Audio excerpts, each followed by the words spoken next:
Vous connaissez tous le fair play financier, une règle qui a été adoptée en 2010 par l'UEFA pour réguler un peu le marché des transferts en s'assurant de la santé financière des clubs. En effet, la règle affirme que les clubs ne peuvent pas dépenser plus d'argent qu'ils n'en génèrent. À défaut, des sanctions sont prévues. Alors cette règle a eu un effet et a participé un petit peu par l'épouvantail qu'elle agite à la régulation du marché, mais a aussi trouvé ses limites. Premièrement, certaines sanctions n'ont pas été appliquées. Manchester City, par exemple, qui devait être exclu de toute compétition européenne par une décision de 2020, a été réhabilité par le tribunal administratif du sport. Deuxièmement, et il ne faut pas le nier, le récent mercato du PSG a relancé le débat des limites de cette mesure. Enfin, avec la pandémie du Covid-19, les clubs ont été durement touchés dans leurs revenus et les plus modestes ont du mal à équilibrer leurs comptes et donc à rentrer dans les clous tout en voulant rester compétitifs. Cette dernière raison finalement a conduit l'UEFA à repenser la mesure et à introduire un nouveau programme de contrôle financier. C'est ce que nous allons voir dans cette vidéo. Mais avant les amis, comme d'habitude, pensez à vous abonner, cliquez sur la cloche de notification pour activer les alertes et être prévenu de la sortie de chacune des vidéos. Et puis, si vous le souhaitez, vous pouvez aussi me suivre sur Instagram pour être tenu au courant dans la semaine du thème de la prochaine vidéo et avoir du contenu régulier sur l'actualité du foot.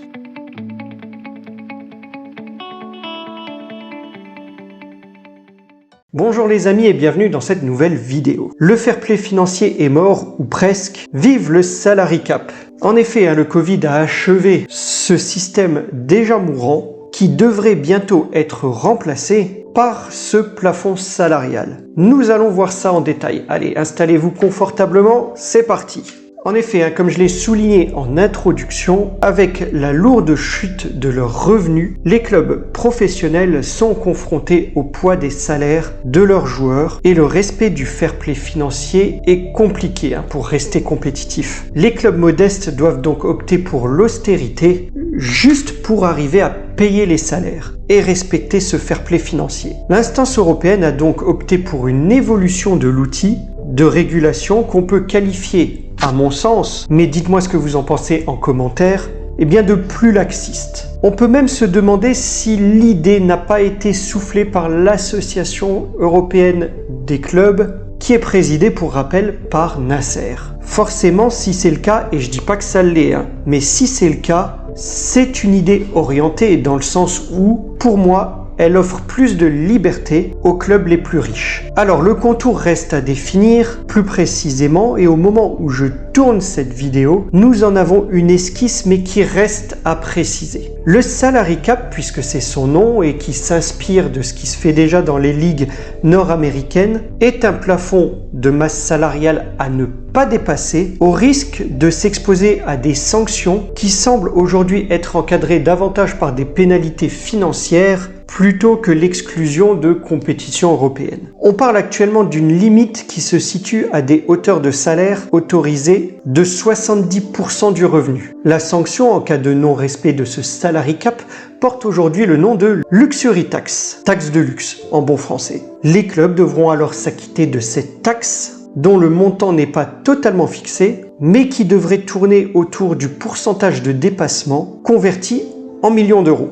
On dépasse de 20% le plafond de salaire, on paierait 20 millions d'euros d'amende. Et cette amende devrait être reversée aux autres clubs qui en bénéficieraient. Pas sûr que ça freine certains clubs, à mon avis. Il faut bien comprendre que ce système est plus incitatif que contraignant. Le fair play financier était certes dissuasif, avec le risque d'exclusion des compétitions européennes, mais si les clubs en ont parfois échappé, comme Manchester City que j'ai dit un peu plus tôt, c'est parce que la sanction n'était pas en phase avec les lois européennes et qu'un recours au tribunal administratif du sport forcément marchait. Partant de ce constat d'échec, du coup, avec le salary cap, on autorise doucement, sans trop le dire, ces recrutements comme Messi ou Grealish récemment, tout en taxant les clubs pour redistribuer un peu d'argent aux concurrents ayant moins de possibilités financières. En clair, allez-y, puisque les sanctions administratives ne marchent de toute façon pas. Mais si vous dépassez, et vous le ferez, eh bien donnez au moins un peu d'argent aux autres. Au moins de quoi éplucher les patates, s'il vous plaît. Voilà ce que c'est pour moi, aveu de faiblesse, ou tout du moins d'impossibilité pour l'UEFA de contraindre les clubs. Eh bien, on opte pour une mesure moins disante et un peu profitable à d'autres. C'est en septembre, donc quand cette vidéo sortira, que l'instance européenne devrait faire ses propositions définitives sur ces mesures, salary cap et luxury tax. On devrait y voir plus clair et savoir justement si ce salary cap verra le jour et quelles seront les sanctions de ce luxury tax. On va suivre ça de près, les amis. Mais vous, dites-moi ce que vous en pensez en commentaire de ces mesures. Quant à moi, ce sera tout pour cette vidéo. J'espère qu'elle vous aura plu. Si c'est le cas, n'hésitez pas à laisser un pouce bleu. Ça prend pas longtemps encore une fois et ça fait toujours plaisir. Et ça fait également progresser la chaîne pour que vous ayez régulièrement des vidéos. Likez, partagez, commentez, mais surtout appréciez. Et je vous dis à très vite pour une nouvelle vidéo. Portez-vous bien, les amis. Au revoir.